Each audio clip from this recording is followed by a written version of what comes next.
What drew you to Mackay in the first place, and what have you seen from him here these first 9 practices? Just the physical runner he is, his ability to break tackles, his contact balance. He's a striker and pass pro. He's contact initiation, and obviously his productivity in a really good league and against really good talent. And I mean, he's shown the same thing here, right? Every day he's getting comfortable. He's getting more and more comfortable with the playbook. You can see some of his natural ability coming out as he's starting to play faster and think less. Been a really eventful offseason for you. Obviously, the interest from Dallas. What was the process like for you, and kind of why you chose to come back to Oregon for more here? Um, yeah, man, it's always awesome to be wanted and to be looked at in high regard. Dallas is my hometown, right? So it's a place that's why it's considerate. It was consideration. My family, my friends, yeah. And so it was awesome, man. Going through the process, interviewing, getting to talk ball with those guys. But at the end of the day, my heart was at Oregon. I love being here, love coaching my guys, and I felt like this is the right place for my career right now. Obviously, I have some goals and aspirations. Want to be a head coach sometime in the future, and I think the ability to learn from Dan, how Dan has took me under his wing. And just getting more and more comfortable with him, learning what he wants, learning how he thinks, learning how he sees things. Some of the opportunity he gave me in during bowl prep, during playoff prep to kind of just be around him and see his day to day is just invaluable experience that I don't think I'm going to get anywhere else. And just working for Dan and the staff we have is what kept me here. Wondering kind of broadly with your group, what were maybe some superlatives? What are some attributes that stand out with this group, and kind of what do you make of what you have? Yeah, man. This group is dynamic, right? Like you go out there, I mean, you got so many dynamic runners that are dynamic for different reasons. Lateral ability, and Jay Harris is explosive, and Jaden Lamar has long speed. And I mean, you can just go down the line with every single guy. There's different reasons why these guys can just rattle off 20, 30, 40-yard runs, and they're going to do it in all different ways. And they all kind of weirdly complement each other. And so, man, it's probably one of the most talented running back rooms I've ever been a part of. Watching him on film and getting to actually coach guys is a little bit different. What's your impression so far of Jordan and Dier, and just the opportunity they're going to have at your position group, whether it's now or down the road? Yeah, the cool thing about these young guys this year is their ability to learn and just how much they love football. Like Dier is here every morning at 6:15, 6 a.m. meeting, learning the playbook. Obviously, he got here after Jordan. Jordan is like he's a football whiz, man. I mean, he understands the game at a level that you don't see many young guys understand the game at, and just the ability that they have and the way they've been able to go through the maturation process is like, man, these guys are gonna have an opportunity to contribute and be ready to contribute early on. And so, man, bro, when you talk about those young guys, they love ball, and it's cool to have young guys around who like really love ball, who are excited to hit the field every day, and they are.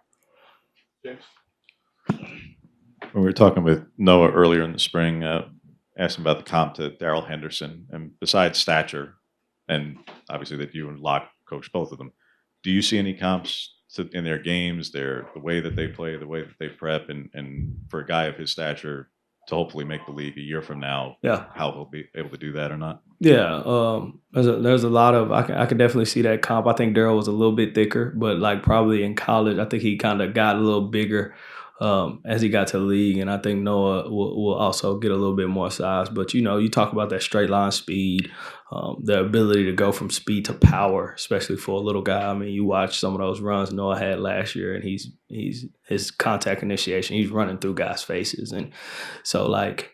When a small guy comes up on you that fast and he's that level of there's that level of violence there. I think there's some similarities there. I think there's some similarities in the ability of open field running and creativity in the open field. I think Daryl and Noah both have that. And then I think their biggest comparison is their ability to play as a third down back, out the backfield, line up at slot, do some things. We did some things with Daryl where we treated him as a slot or a third receiver and drifted him out and lining them up and splitting them out and run routes against backers and even putting them out wide. And I think Noah has all that ability also. Here's how Dink has come along this year and kind of how he's matured and grown in this offense.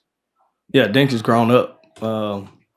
He's definitely grown up. He's matured in the offense. He looks comfortable, right? That second half of the season, Dink really started to get comfortable, and I know you guys saw him rattle off a couple of runs. Man, it's been consistent. Like, he shows up every day. He's the same person. He's natural. He's a really, really natural runner. I mean, it doesn't take much for him. It isn't hard for him. He makes it look really easy. So, I think he's gonna be a person that can impact the offense in the future. Rashad, just kind of hearing you talk about how everybody complements each other well, and obviously you're really high on a lot of these guys. You guys have kind of historically played 2 to 3 backs. Is this a room where you could see that number grow, do you think? Or kind of what's your assessment on how many you could use in this offense? Yeah, I'm going to try to figure out if I can call the NCAA and see if we can play with 2 footballs. Yeah, we got to find ways to get these guys the ball, and that's my job, and it's a hard job. It's a good problem to have, right? It's to have a lot of good guys that you want to get the ball to in different ways. Yeah, I think you can expect to see multiple guys playing a little bit more. Guys are excited in there right now. I'm in the wrong place. Can you detail and expound a bit about your connection with Ross going back to Elite 11 and how you guys crossed paths both then and then later on in the NFL? That's some good research right there. Back to Elite 11. Yeah, me and Ross graduated in the same class. So, funny story. Yeah, we went high school together, Elite 11. I think we did a couple camps together.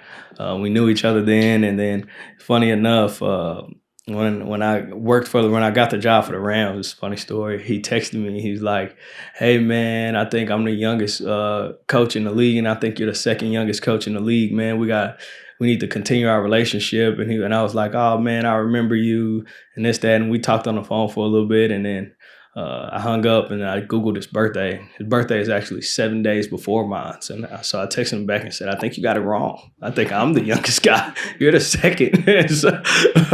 So, man, me and Ross go way back. When we were both in the league, man, we used to talk on the phone for hours about our experiences as young coaches and how to grow. And Ross was my he helped me out at the last Coaches Association, National Coaches Association, like go through my skills and drills. So like Ross is somebody I have a prior relationship to. He was somebody that that we've kind of grown in this business as of lately, you know, starting when we was in the NFL together and talked a bunch. And like when he was interviewing for the job, he called me and he was just like, "Sam, we got to get there together. Like I want to be there with you. Like this is gonna be awesome." And so, man, it's a blessing to get to work with Ross and just add him to a bunch of people that I've worked with and known for my entire life. Just building on that, what's it been like now having him here with you for the past, couple months and actually getting to work with him and after you guys talked about it so long?